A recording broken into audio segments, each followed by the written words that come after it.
Okay.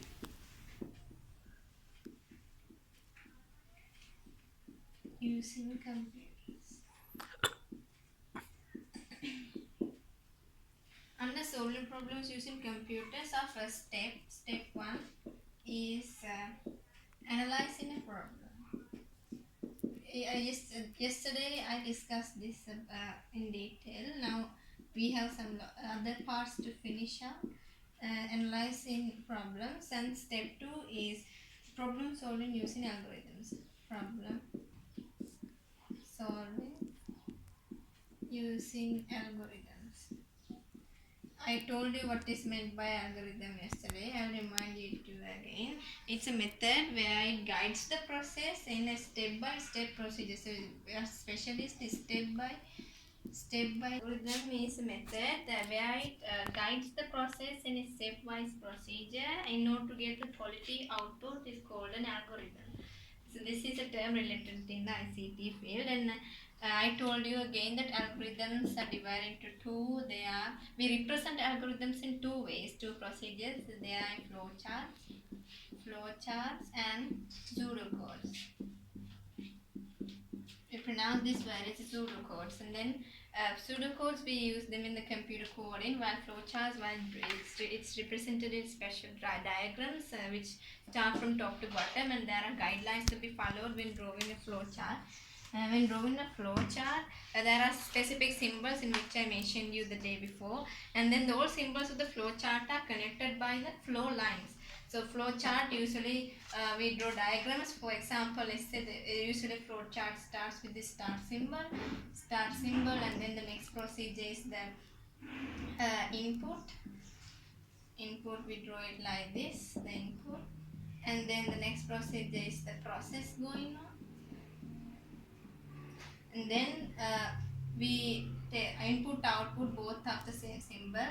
So we don't write the word output. We should mostly, it's what is more recommended is the word display, and after the word display there comes the end and start of the same symbols. Again the end comes like this. So remember that this shape we draw two lines. This is called circular rectangle because it puts two circular paths. Different teachers say that this it could be like this, but that symbol is wrong. So this, and then so there are control structures in computer programming algorithm. Control structures of three types. They are sequence, selection, and repetition. So we have to study in detail on each of these three procedures. First, the sequence. So we have to use the sequence in both the flowchart way and the pseudocode way. Whatever we draw in the flowchart can be converted into pseudocode.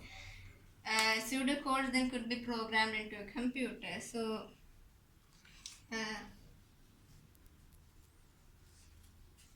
then our next rule under flowcharts. Now at the moment we are talking about the flowchart. Later on we'll come to the pseudocodes.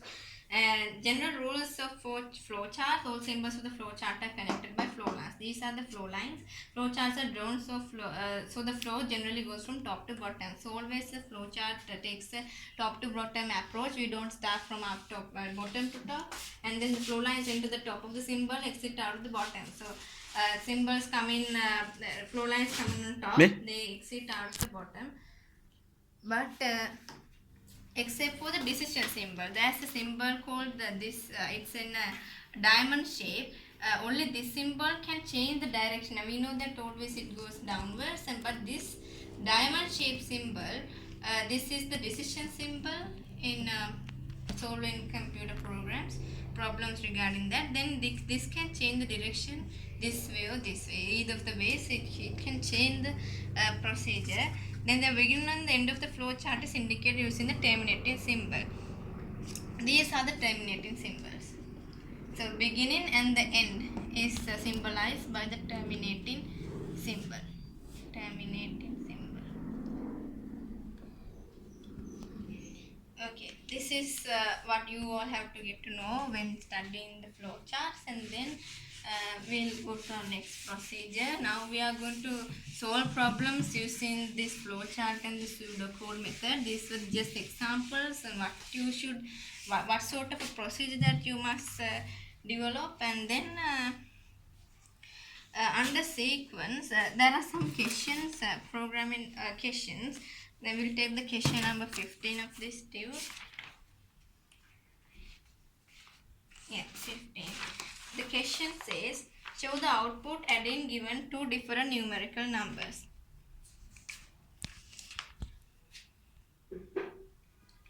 Question number 15. Now, let's say we take the addition, for example. We have two blanks like this equals to this blank. So let's take 7 on 5 equals to 12. We all know that that's the mathematical procedure.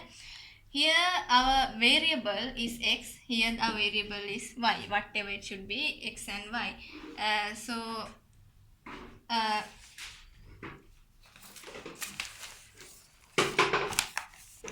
This is going to be the total. We call it as the tot, and then these all are memory variables. These are memory variables.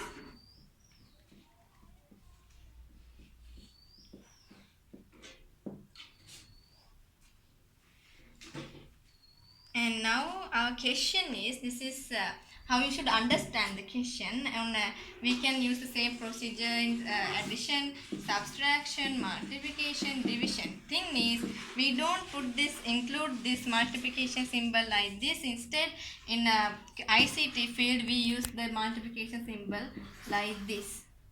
In division like this. If we input these two symbols, the programming gets wrong.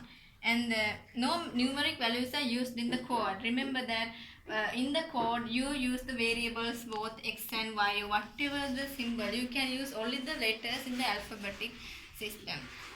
You can't include any numeric values into the code. So no variable cannot be a numeric value. So the question is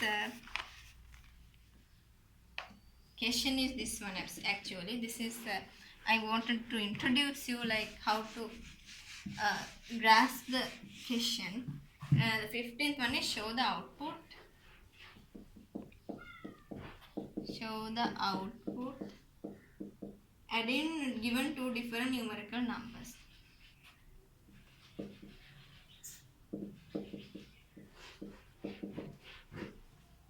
Given two different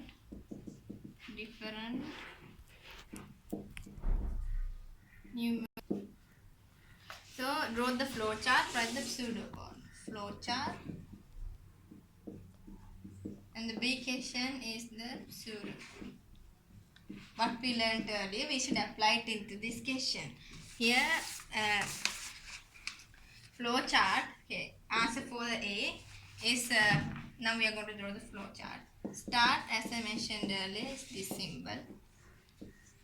Next, we put the input of we can take A, B, or X, Y, or X, Y is more branded, like then we write X and Y, or else we can write input X and input X. So this is the process symbol, input X and input Y. We can write it in two different ways, but adding it into we should make the procedure short as possible so that it's much easier for one to comprehend. Input X comma Y, two numerical values. We should follow the guidelines always. Then goes total. They are asking show the adding output only, no any other mathematical procedures going on. Adding output, that means total x plus y equals x plus y. That's the process going on. And then comes display or the output. We use the word display often. Display total. Last is the end. here we normally, what if we write like this procedure, what if we write it like this, that means x plus y equals total. Is this correct? Can we use this way? In IT you can't use that procedure, but in maths both sides are equal, and whatever we add it equals to something after the equal symbol. But in this IT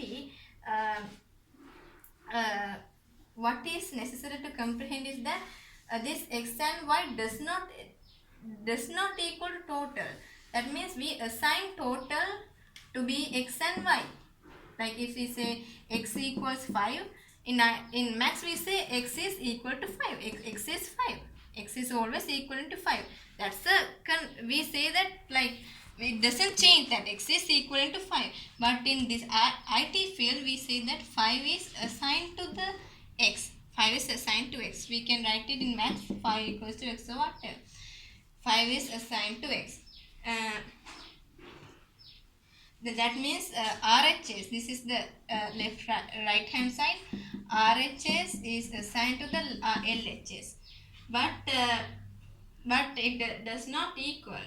So we can see, what we can see here is that IT goes beyond the rules of mathematics. So we have to forget some maths when programming, because it goes little bit contrasting to the maths. So yeah, that's how. So you can't always include the max knowledge you have in algorithms. So that's a special feature that you should identify. So always put the total and the words with the letters in this side most of the time. Then